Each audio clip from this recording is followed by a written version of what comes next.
Bonjour peuple de Dieu, que la paix de notre Seigneur Jésus-Christ et la grâce du Père soient avec vous tous. Le texte de ce matin est tiré de Colossiens au chapitre 2, du verset 1 jusqu'au verset 3. Mais je vais beaucoup m'appesantir sur le verset 1. Je lis.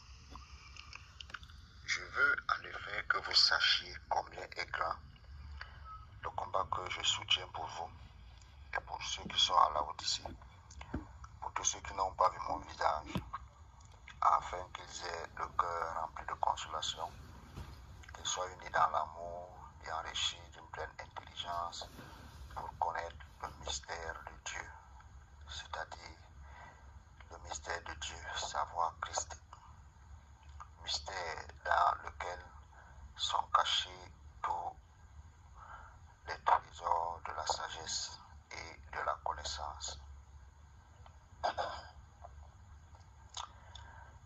Le thème dans ce message est intitulé Le grand combat contre les faux évangiles. Le grand combat contre les faux évangiles. L'église de Colosse est une église qui était dirigée par Epaphras, qui à un certain moment voyait la ville, le quartier dans lequel il se situait, être envahi de faux docteurs et avec des faux évangélistes. Ceci niait la nature divine, du moins la nature charnelle de Christ, et disait que Dieu était une simple théorie, mais que par contre, il y avait un autre être suprême qu'il fallait adorer. Et il y avait aussi les Juifs qui continuaient de prôner le judaïsme et voulant que les gens se convertissent au judaïsme, même s'il faille qu'ils deviennent après les chrétiens. Et c'est pourquoi ce dernier, Epaphras, était parti de Colosse et il est allé retrouver Paul où il était en prison. Paul était en prison. Nous savons tous que c'est une lettre de prison. Et de la prison, il a exposé donc les dangers qui menaçaient l'église de Colosse. Et c'est pourquoi l'apôtre Paul avait écrit cette lettre afin d'encourager les Colossiens à demeurer en Christ. Et dans cette lettre, il les a enseigné la divinité de Jésus, la prééminence de Christ. Et c'est pourquoi dans le chapitre 2, nous allons voir que tout le chapitre 2 est consacré à la mise en garde contre les faux évangélistes. Et dans le verset 1, nous allons voir que l'apôtre Paul veut encourager cette église de Colosse. Et il leur dit qu'il faudrait qu'elle sache, que cette église sache que lui, Paul, combat et livre un très grand combat contre toutes ces menaces. Et que ce combat, le but de ce combat, est que cette église demeure unie, parce qu'il avait reçu aussi le témoignage, un très bon témoignage de cette église, que cette église demeure toujours unie, et que cette église soit enrichie de la connaissance de Christ, que le mystère de Dieu, c'est-à-dire Christ, demeure la principale préoccupation de cette église, afin que ces dernières ne se laissent pas détourner par des faux discours, par un évangile erroné. Et lorsque nous parcourons ce texte, tout le chapitre, nous allons voir que l'apôtre Paul a levé beaucoup de pans. Il a mis en exergue, du moins en face, les manières, les méthodes que ces derniers utilisaient afin de pouvoir capturer, n'est-ce pas, certaines personnes qui pourraient être d'un esprit faible.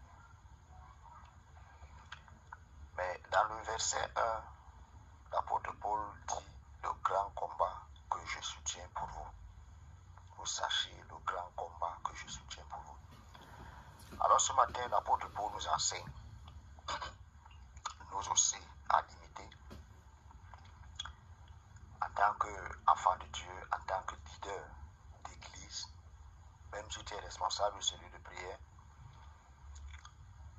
l'apôtre Paul nous invite ce matin à combattre contre les faux évangiles, les faux docteurs, les discours erronés.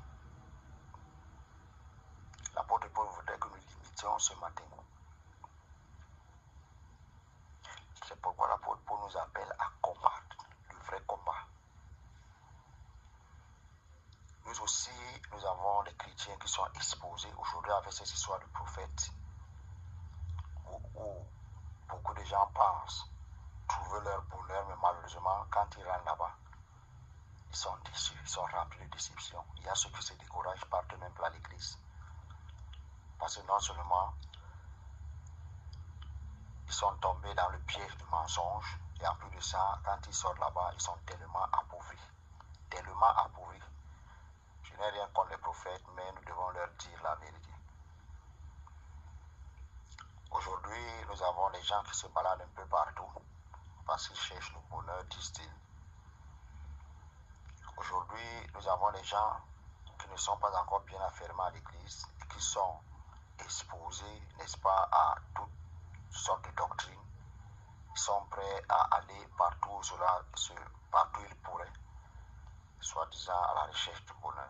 Mais l'apôtre Paul, le combat de Paul, était que l'Église, n'est-ce pas, demeure enracinée en Christ. Parce qu'il dit que tous les trésors, n'est-ce pas, tous les trésors de la sagesse, de la connaissance sont ancrés en Christ. Tous les trésors. Et lorsqu'on parle de trésor, nous voyons que c'est un lieu où les biens de grande valeur sont gardés. Et il nous fait comprendre que les biens de grande valeur que Dieu nous a réservés sont en Christ. Il suffit de découvrir Christ pour comprendre quelle est l'immense richesse que Christ renferme en lui. Et c'est pourquoi il nous invite à combattre en exposant la vérité, à combattre par la prédication du vrai évangile, à combattre à travers les prières, non pas de notre intelligence, mais avec les prières qui sortent, n'est-ce pas, des textes bibliques que nous exposons d'abord et sur lesquels nous formons nos sujets de prière. L'apôtre Paul nous appelle à combattre à travers des bons enseignements. Lorsque nous lisons cette épître, nous allons voir que Paul, à plusieurs fois, élevait sa voix pour prier. Nous voyons que l'apôtre Paul, cette lettre aussi contient des enseignements qui mettent en nu la nature divine de Jésus, qui expose Jésus et qui révèle que Jésus est Dieu.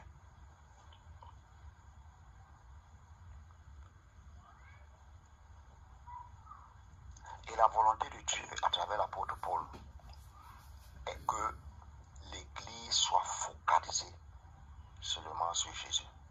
Que l'Église soit focalisée seulement sur Jésus. Je ne vais pas en dire long. Mais lorsque nous regardons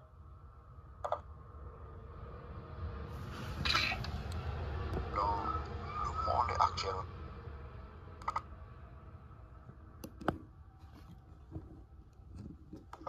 actuel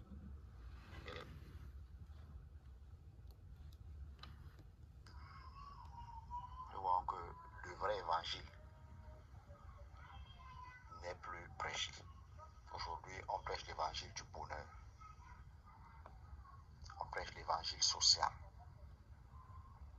On prêche l'évangile de la richesse. Notre responsabilité est d'apporter au monde le vrai évangile. Notre responsabilité est d'enseigner le peuple de Dieu. Notre responsabilité est d'exposer Jésus aux yeux du monde, de dire aux gens que Jésus seul est Dieu et que le salut de tout un chacun passe par Jésus. Et que nul ne parle au ciel s'il ne passe par Jésus. Et toutes les autres choses n'ont pas de valeur.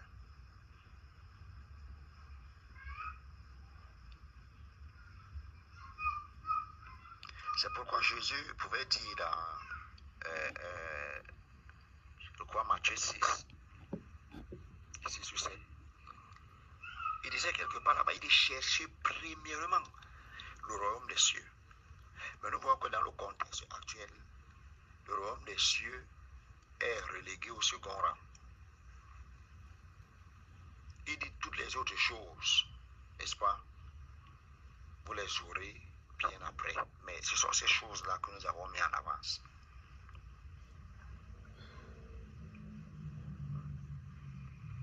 Donc c'est pourquoi le combat que nous avons amené, comme l'apôtre Paul le dit, qu'il est un grand combat. Sachant que nous avons un grand combat à mener, surtout dans notre monde actuel, où les gens n'aiment plus Christ. Le monde actuel où la misère bat son plein, où beaucoup de gens sont découragés à cause des difficultés de la vie. Donc le combat est encore plus grand. Une autre version disait le dur combat que je mène pour vous.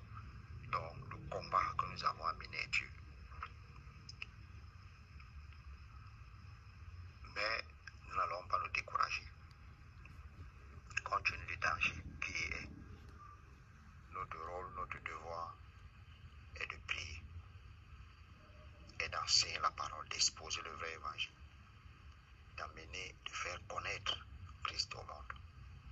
C'est ça notre combat. Et c'est ce combat que le Seigneur nous demande de mener en ce jour. Soyez bénis dans le nom de Jésus.